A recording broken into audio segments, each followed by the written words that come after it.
There are definitely worldview changing assertions coming out of the UAP disclosures, but are those assertions true? Before we get to one of the most dramatic of these assertions, before we get to that, let's make one thing clear.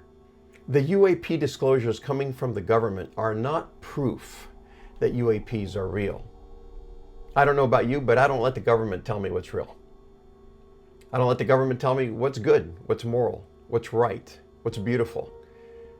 The government may be able to enforce what's legal, but what's legal does not equal real or moral or good or beautiful.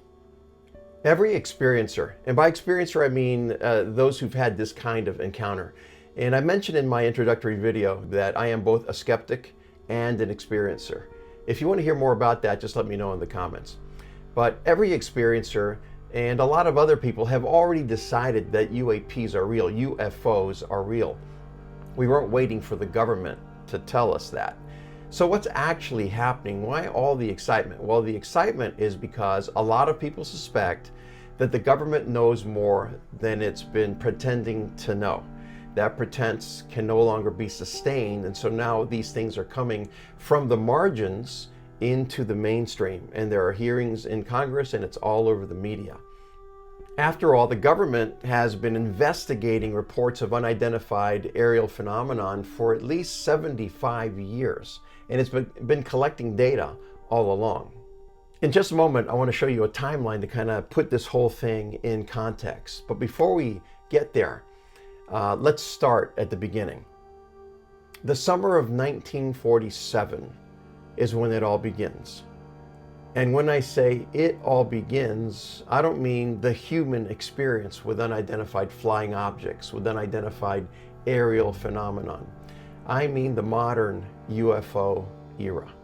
And this era does not begin where you think it does, Roswell. It actually begins on the southwest slope of Mount Rainier in the state of Washington, when on June 24th, 1947, a private pilot named Kenneth Arnold is searching for the remains of a downed Marine Corps transport plane and reports having seen 9 objects, flying at incredibly fast speeds.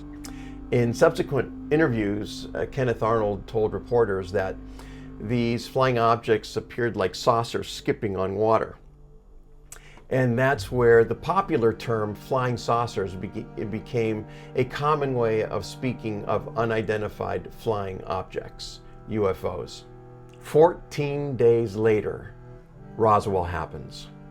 Let's look at a timeline to help us kind of put into context government exploration and evaluation of the UFO, now known as a UAP phenomenon. Between 1947 and 1949, the Air Force initiates a project designed to evaluate and collect data on these unidentified flying objects. That project was codenamed Project Sign. It's the middle of the Cold War, and tensions are high between the United States and the then Soviet Union. And Project Sign pretty much leans towards the explanation that these UFOs might be advanced Soviet technology. And there's also a hat tip to technologies of unknown or maybe unearthly origins, but not much. Project Sign evolves into Project Grudge. Project Grudge is a little bit more skeptical. It basically comes to the conclusion that these unidentified flying objects are pretty much natural phenomenon or advanced human technology or even hoaxes. It takes a very skeptical view. And Project Sign and Project Grudge pretty much closed down in 1949. In 1952, Project Blue Book happens. With this context, let's just reiterate what we know. First, we know that the UAP disclosures given to us by the government are not proof that UAPs are real. Many of us already suspected that. The government confirming it isn't really what we're after.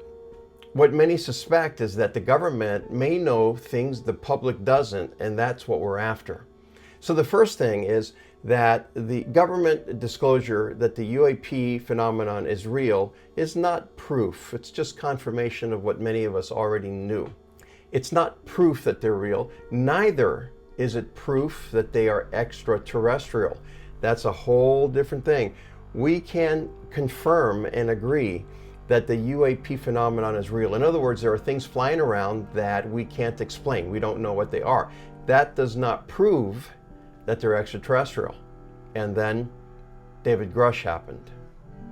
Before we move on to David Grusch and his explosive testimony, his assertions, we should probably catch ourselves up just a little bit to the state of the art in terms of UAP detection. In the early days, it was testimony. People were talking, sharing about what they saw, what they experienced, but basically you either had to believe them or disbelieve them, and a lot of it came down to credibility. Then it went on to photos, some photos and video, and then our technology ramped up, especially as we started seeing the military detections on their radar. In 2004, the USS Nimitz strike group was performing training exercises off the coast of San Diego.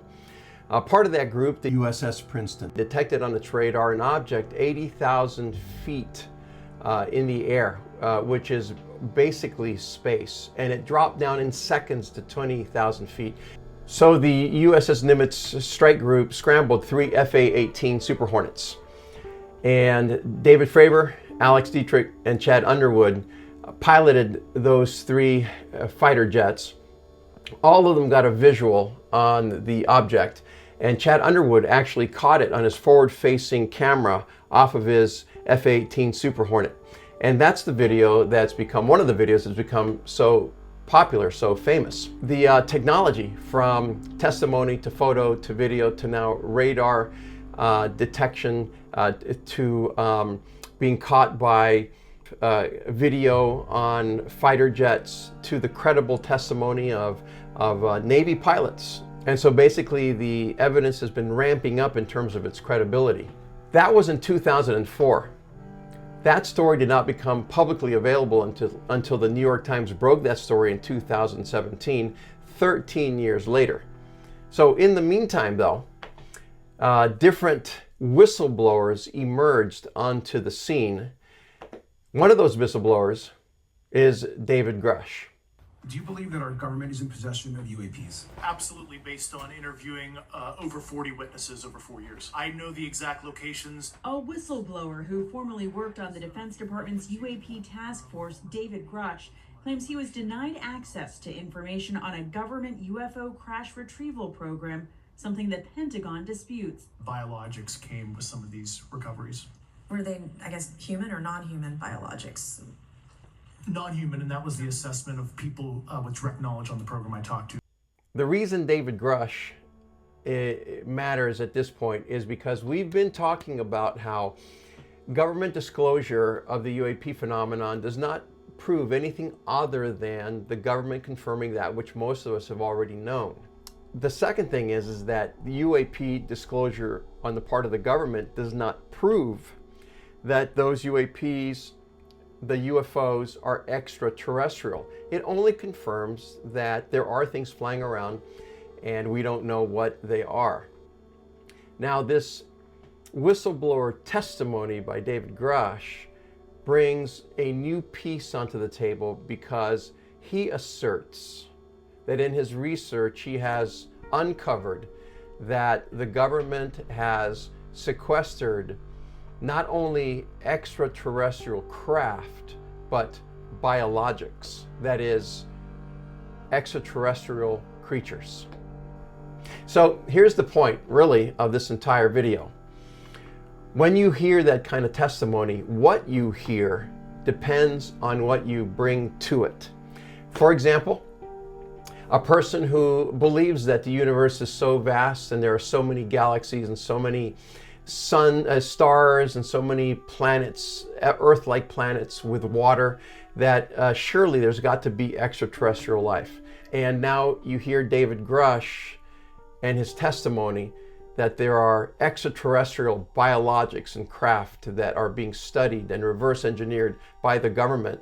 And their immediate reaction oftentimes is going to be, I knew it, I knew it. The government has known this and it's been hiding this, and it's now coming to the point where it's going to have to share with the rest of us what it already knows about these extraterrestrial craft and extraterrestrial beings. That's person one. Person two is the person who's very suspicious of the government.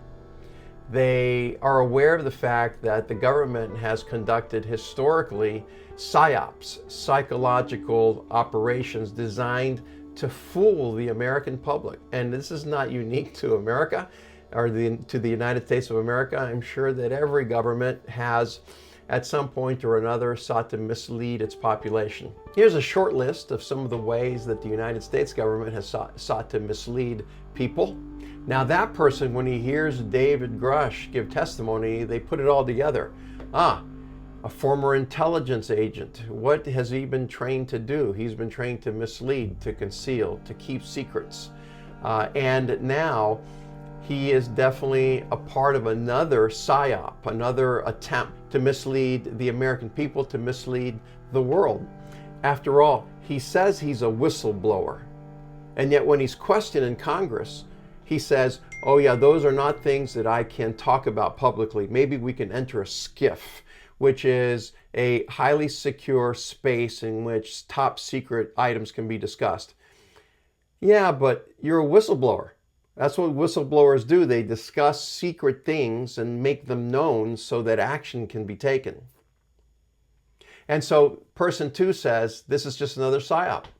Okay, so what do we walk away with? Let's call it the David Grush test. Number one, examine your priors. What beliefs do you bring into a situation that inform or shape the way you hear, weigh, evaluate evidence? Number two, watch for confirmation bias. Confirmation bias is real. You will tend to hear and see evidence that confirms what you already believe. Number three, separate evidence from interpretation. It's one thing to say, I've seen an unidentified flying object. It's another thing to say, therefore, extraterrestrial intelligences are visiting our planet. One is an observation, it's empirical, you've seen it, you've used your senses. The other one is an interpretation from what you've seen, and it is shaped by things that you already believe. Fourth, credentials are not proof. Just because the US government says something is true, real, good, beautiful, true, doesn't mean that that is in fact the case. They might be able to tell us that which is legal, but legal does not equal moral, good, right, real, true. They're quite different things. Just because you have an intelligence officer whistleblowing, that doesn't mean that what he's asserting is true, real, good, beautiful, moral, true. It could be that he is in fact whistleblowing and bringing to our attention something that we must know, something he feels we must know. Or it could be that he's acting as an intelligence officer and carrying on his assignment of creating a narrative that the government wants America and the world to believe. Authority, a place of authority, does not equal giving or offering the truth. And last, be comfortable saying, I don't know. I don't know. Now, I'm going to continue this UAP series. I'm going to talk about the spiritual dimensions. Are there spiritual dimensions? And then I'm going to offer some scenarios about what I think might actually be going on. It will involve some empirical observations. It will involve some feelings around those observations. It'll involve another layer of interpretation around those observations. So it should be fun. If you're here at this point in the video, you've watched the whole thing. Please subscribe. You might as well. And hit notifications so that you can be notified when I drop the next video. Thank you for watching the whole video and for subscribing, because those two things apparently really help the algorithm. This is a new YouTube channel.